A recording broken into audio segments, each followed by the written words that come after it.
اعوذ باللہ من الشیطان الرجیم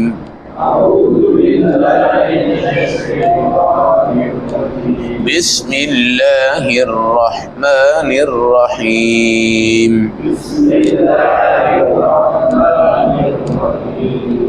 تلاوت کردہ آیات مبارکہ کا ترجمہ قل لمن الارض ومن فیہا ان کنتم تعلمون، آپ کہیے ان کافروں سے کون ہے جس کی زمین ملکیت ہے، ومن فیہا اور اس زمین میں رہنے والے کس کے ہیں، ان کنتم تعلمون اگر تم سچ جانتے ہو، سیقولون للہ تو وہ آپ کو جواب دیں گے یہ سب اللہ کا ہے، قل افلا تذکرون پھر آپ ان کو کہیے پھر تم غور کیوں نہیں کرتے، قل اے نبی آپ ان سے یہ سوال بھی کریں کہ من رب السماوات السبع سات آسمانوں کا رب کون ہے، ورب العرش العظیم اتنے خوبصورت عرش کا رب کون ہے، سیقولون للہ پھر وہ کہیں گے اللہ، قل افلا تتقون پھر آپ ان سے پوچھیں کہ اب تم ڈرتے کیوں نہیں، قل آپ ان کو پوچھئے من بیدہ ملکوت کل شیء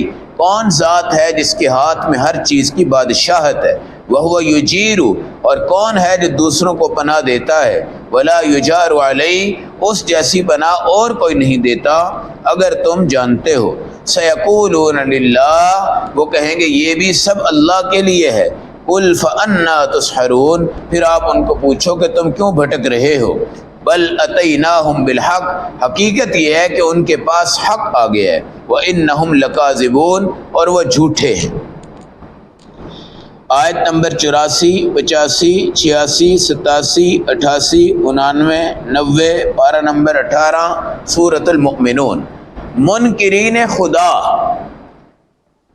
اللہ کے رسول کو قرآن نے کہا کہ ان کو سامنے بٹھاؤ، سامنے بٹھاؤ، ان کو پوچھو کہ یہ زمین اور زمین کے مخلوقات کس کی ہیں، وہ جواب دیں گے اللہ کی۔ اگر وہ کہتے ہیں جی یہ تو انسانوں کی ہیں اور یہ فلاں بادشاہ کی ہے اور فلاں کی ہے تو وہ تو مر گئے ہیں، وہ تو مر گئے ہیں، لاجواب ہو جائیں گے۔ جس طرح حضرت ابراہیم نے ایک دن اپنی والدہ سے پوچھا کہ تیرا اللہ کون ہے، اس نے کہا جی آزر، جو تیرا باپ ہے وہ میرا خدا ہے۔ انہوں نے پوچھا آزر کا خدا کون ہے تو وہ کہنے لگے جی ستارے ہیں۔ حضرت ابراہیم نے پوچھا پھر ستاروں کا خدا کون ہے تو وہ چپ ہو گئے۔ کیا ہو گئی بھائی، نقلی خدا جب بنائیں گے نا اس کی دلیلیں دیتے دیتے آپ کی دلیلیں ختم ہو جائیں گی، لیکن اپنے رب کو سامنے لائیں گے تو پھر انشاءاللہ آپ کو دلائل آئیں گے، علم آئے گا، کھل کے بولیں گے، بے غرض ہو کے بولیں گے۔ اللہ سے پوچھیں یہ کس کی چیزیں ہیں، اللہ کی ہیں، جب اللہ کی ہیں تو قرآن کہتا ہے ان سے کہو افلا تذکرون پھر تم خدا کی ذات کے بارے میں غور کیوں نہیں کرتے، اب تم نے خدا کو کیوں چھوڑا ہے، اب تم شرک کیوں کرتے ہو، اب غیر اللہ کی پوجا کیوں کرتے ہو۔ اگلا سوال یہ کرو کہ من رب السماوات السبع سات آسمان ہیں، ان کا رب کون ہے، ان کا رب کون ہے، ورب العرش العظیم اور اس سے اوپر جا کر ایک عرش ہے جو اللہ کی کرسی کہلاتی ہے، جس کا آیت الکرسی میں بھی کیا آتا ہے، ذکر آتا ہے، اس کا رب کون ہے۔ تو یہ عرش پوری کائنات سے اونچا ہے، ساری کائنات اس سے نیچے ہے، سارے انبیاء بھی اس سے نیچے ہیں، سارے رسول بھی اس سے، سارے فرشتے بھی اس سے، ایک ہمارے آقا ہیں جن کو اللہ نے اس عرش کے اوپر جا کے کہا ہے کہ آپ یہاں بیٹھیں، ہمارے نبی کو عرش پہ بٹھایا ہے، باقی ساری کائنات عرش کے اوپر کوئی نہیں ہے، ایک اللہ کی ذات ہے وہ ہر جگہ ہے، باقی سب کیا ہیں عرش کے نیچے ہیں۔ اس عرش کا مالک کون ہے، اب وہ کسی انسان کو پیش کریں، کسی دیوتا کو پیش کریں، کسی اپنے گرو کو پیش کریں، کسی جناب رام جی کو پیش کریں، کسی کو نقلی خدا کے پیش کریں، وہ تو ایک درخت کے اوپر نہیں چڑھ سکتے تو عرش کے اوپر کہاں سے چڑھیں۔ تو زمینوں کا رب کون ہے، آسمانوں کا رب کون ہے، عرش کا رب کون ہے، بلند اور بالا کون ہے، تو کسی کے پاس کوئی جواب نہیں ہے۔ کوئی شخصیت ایسی نہیں ہے کہ ہم اس کو پیش کریں کہ یہ جناب اتنا بلند ہے، یہ اتنا بلند ہے، یہ اتنا بلند ہے، یہ اتنا بلند ہے۔ اچھا، کمال کی بات یہ ہے کہ اللہ نے یہ جو انگریز کافر ہیں ان کو اللہ نے بڑی طاقت دی ہے، یہ خلائی شٹل کے ذریعے بڑی بلندیوں پہ چلے جاتے ہیں اور آسمانوں پہ جاتے ہیں، وہاں پہ اذان کی آواز بھی انہوں نے سنی ہے، اذان کی آواز۔ اور جو چاند پہ 2 ٹکڑے ہوئے تھے، پھر اللہ کے نبی نے کہا کہ جڑ جائیں، تو وہ جڑ بھی گئے تھے، وہ جو نشان ہے اس میں وہ بھی انہوں نے جا کے دیکھا ہوا ہے۔ اللہ ان کو دکھا رہے ہیں اور بڑا قریب سے دکھا رہے ہیں، مگر دنیا کو یہ بھی بتا رہے ہیں اگر ہدایت نہیں ہے خلائی شٹل بھی اوپر لے جاؤ گے تو تمہیں ایمان کی توفیق، اور اگر ہدایت ہے تو ایک چھپڑ میں بھی بیٹھو گے تو سب سے بڑے توحید والے بن جاؤ گے۔ ایک چھپڑ میں بھی بیٹھ جائیں نا، سب سے بڑے توحید والے بن جاؤ۔ اور بڑے بڑے اللہ والے موحد وحدہ لا شریک جو اللہ کو مانتے ہیں سیدھے جنت میں جاتے ہیں، صرف اس بات پر کہ وہ اللہ کو ایک مانتے ہیں۔ تو یہ مشرکوں کا منہ کالا کر رہا ہے قرآن۔ ان سے پوچھو کہ آسمانوں کا رب کون ہے، 7 آسمان کس نے بنائے ہیں، عرش عظیم کس نے بنایا ہے، عرش عظیم آج کس کے کنٹرول میں ہے، عرش عظیم کہاں موجود ہے، عرش عظیم کی کون سی جگہ۔ اب یہ آسمانوں کی تصویریں یہ ایجاد کر چکے ہیں، چاند کی تصویر بھی دکھا دی ہے، چاند پر جو زمین ہے اس کی تصویر بھی دکھا دی ہے، مگر اوپر کے آسمانوں تک نہ یہ پہنچ سکتے ہیں، اور نہ آسمانوں سے اوپر جو اللہ کا عرش ہے وہاں پر بھی یہ پہنچ سکتے ہیں، نہیں پہنچ سکتے، نہ ان کی کوئی تصویر دکھا سکتے ہیں۔ ایک ہمارے نبی صلی اللہ علیہ وسلم ہیں جن کو اللہ نے وہاں پہ پہنچایا ہے، اور اللہ رب العزت نے آپ علیہ الصلاۃ والسلام کے یہ رتبہ، یہ عہدہ پوری دنیا کے سامنے رکھا ہے کہ آپ اللہ کے اس عرش کے اوپر جا کے بیٹھے ہیں، اس لیے آپ رحمت للعالمین ہیں۔ اور اللہ کی ذات کے بعد مخلوقات کے سب سے بڑے امام محمد الرسول اللہ صلی اللہ علیہ وسلم ہیں۔ قل من بیدہ ملکوت کل شیء، ہر چیز کا بادشاہ کون ہے، ہر چیز کا بادشاہ کون ہے، اور کون ہے جس کے پاس تم پناہ لیتے ہو۔ قل اعوذ برب الفلق، قل اعوذ برب الناس، یہ اللہ کی حفاظت میں آنے کی بہترین صورتیں ہیں۔ قل اعوذ برب الفلق، قل اعوذ برب الناس، ان کو معوذتین کہتے ہیں۔ یہ 2 چیزیں ہیں جو خدا کی حفاظت میں آپ کو لے کے آتی ہیں۔ اور کمال کی بات یہ ہے کہ رحمت للعالمین جب اس کائنات سے تشریف لے گئے تو رسول کریم صلی اللہ علیہ وسلم کی زوجہ مطہرہ سیدہ عائشہ رضی اللہ تعالیٰ عنہ کہتی ہیں کہ نبی پاک نے مجھے اشارہ کیا اور یہ کہا معوذتین کی صورتیں پڑھ، اور پڑھ کے میرے اوپر دم کر۔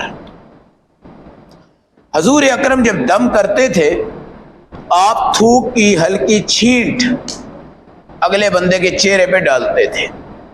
حضرت عائشہ کہتی ہیں جب میں نے نبی پاک کو دم کیا تو آپ خود نہیں پڑھ سکتے تھے کیونکہ کمزوری آ گئی تھی۔ آپ نے کہا عائشہ تو پڑھ، اور تو پڑھ کے میرے اوپر کیا کر، دم کر۔ حضرت عائشہ کہتی ہیں میں نے یہ دونوں صورتیں پڑھی اور نبی پاک پہ میں نے دم کیا، اور میرے تھوک کے ہلکے سے چھینٹے بھی اللہ کے نبی کے چہرے پہ پڑے۔ تو بھائی حفاظت کس کی ہے؟ اللہ کی۔ پناہ کون دے سکتا ہے؟ اللہ۔ تحفظ کون دے سکتا ہے؟ اللہ۔ یہ ہمارے جو بگوڑے حضرات ہوتے ہیں یہاں سے اٹھتے ہیں دوسروں کے ملک میں چلے جاتے ہیں، وہاں سے اٹھتے ہیں اس کے ملک میں چلے جاتے ہیں، یہ بھاگ رہے ہوتے ہیں۔ کیا ہوتے ہیں؟ بھاگ رہے ہوتے ہیں۔ یہ حفاظت کوئی نہیں ہے۔ حفاظت ہوا جہاں آپ کو سکون آ جائے، اس جگہ آپ اللہ کی حفاظت میں ہیں۔ اس جگہ ہماری موت آئے تو شہادت ہے، گولی لگ جائے تو شہادت ہے، کوئی ڈاکو ہمارے اوپر حملہ کر لے ہم دنیا سے چلے جائیں تو شہادت ہے۔ اس جگہ کا سونا ہمارے لیے ثواب ہے، اس جگہ کا بیدار رہنا وہ بھی ثواب ہے۔ جب تک اس جگہ بیٹھے ہیں آپ کا ایک بھی گناہ تحریر نہیں ہو رہا، ایک بھی گناہ لکھا نہیں جا رہا، ایک بھی گناہ کی طرف آپ کے قدم نہیں جا رہے۔ اس کو کہتے ہیں نا حفاظت۔ وہ حفاظت نہیں ہے کہ جب آپ کے 15 سیکورٹی گارڈ ادھر ہو اور 15 ادھر ہو، 15 ادھر ہو، 15 پیچھے ہو، بیچ میں آپ چل رہے ہیں کہ پتہ نہیں یار کہ کون سا آدمی ہے۔ اور ایسے بندوں کو خدا کی قسم ایک سیکنڈ بھی سکون نہیں ہے، ان سے بہتر تو یہ ہمارا سویپر جو گٹر صاف کرتا ہے نا، یہ بڑے سکون میں ہوتا ہے۔ اس کو پتا ہے مجھے کسی نے کچھ بھی نہیں کہنا۔ حفاظت کے لیے معوذتین اور حفاظت کے لیے آیت الکرسی، یہ بہترین عمل ہے۔ لوگوں کو بتائیں نا آیت الکرسی پڑھو، کہتے ہیں یہ تو عام سی چیز ہے، کوئی خاص بتائیں۔ کسی کو بتائیں یار قل اعوذ برب الفلق پڑھو، قل اعوذ برب الناس پڑھو، کہتے ہیں یہ تو سارے ہی بتاتے ہیں، جی آپ کوئی خاص چیز بتائیں۔ یاد رکھیں حفاظت کے یہ دو ہی نسخے ہیں، معوذتین کی صورتیں اور آیت الکرسی۔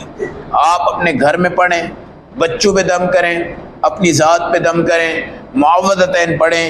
قرآن کہتا ہے کون ہے جو کسی کو پناہ دیتا ہے، کون ہے جو کسی کی حفاظت دیتا ہے، کون ہے جو کسی کو تحفظ دیتا ہے؟ یہ خود کہتے ہیں سیقولون للہ، وہ بھی کون ہے؟ اللہ۔ تو بھائی آسمانوں کو بنانے والا تم کہہ رہے ہو کہ اللہ ہے، زمینوں کو بنانے والا تم کہہ رہے ہو کہ اللہ ہے، عرش کا مالک تم کہہ رہے ہو کہ اللہ ہے، زمین کی ساری مخلوقات تم خود کہتے ہو کہ اللہ کی ہیں، اور اوپر نیچے تمام کس کا ہے بھائی؟ اللہ کا ہے۔ یہ تم کہہ رہے ہو اور ادھر سے تم شرک کر رہے ہو، ادھر سے تم شرک کر رہے ہو۔ فَأَنَّا تُسْحَرُونَ، تم بھٹک کیوں رہے ہو؟ ہم ترقی کی راہ پہ گامزن ہیں۔ کیا کہتے ہیں؟ ہم ترقی کی راہ پہ گامزن ہیں۔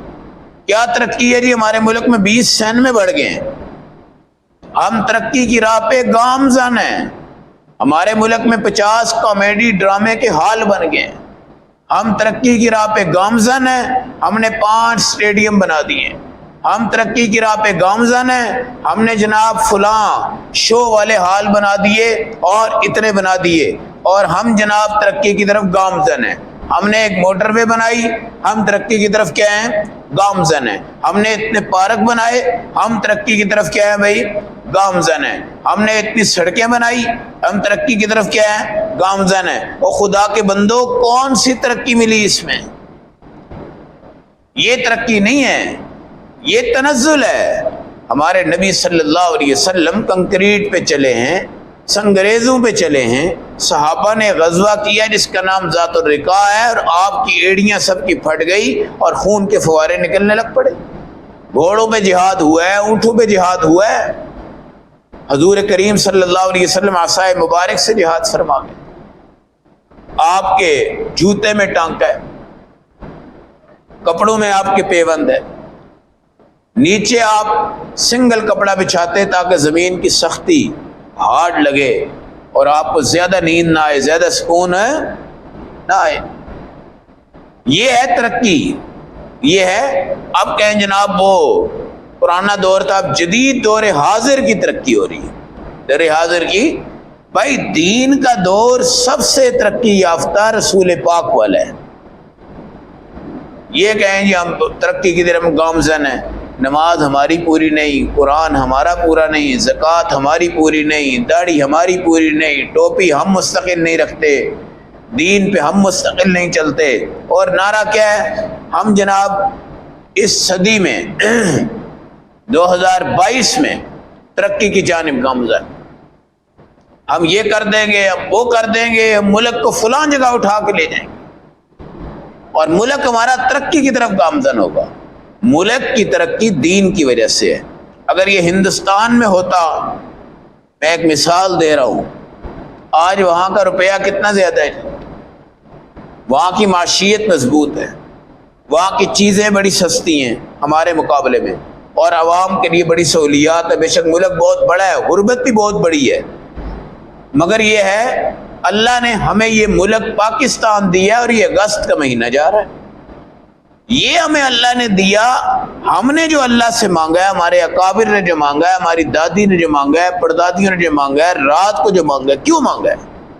کہ یا اللہ اس جگہ ہم سڑکوں پہ آزاد دین نہیں چلا رہے، آزاد اسلام نہیں ہے ہمارا، آزاد اذان نہیں ہے جی، ہم یہاں پہ کھل ڈل کے اپنی بچیوں کو حیا کی چادر میں نہیں رکھ سکتے، ہم یہاں پہ مندر کی مذمت نہیں کر سکتے، گردوارے کی مذمت نہیں کر سکتے، ہم یہاں پہ شرک کے خلاف بات نہیں کر سکتے، ہم یہاں پہ دربار پرستی مزار پرستی کو نہیں روک پا رہے، یا اللہ ہمیں ایسی چار دیواری عطا فرما، ایسی چار دیواری عطا فرما دے جس کے اندر ہم کھل ڈل کر اللہ اور اس کے رسول کے دین کو بلندیوں کی طرف گامزن کر لیں۔ یہ پاکستان ہم نے اس لیے لیا تھا۔ اب یہاں کی ترقی کس پہ ہوگی؟ دین پہ ہوگی۔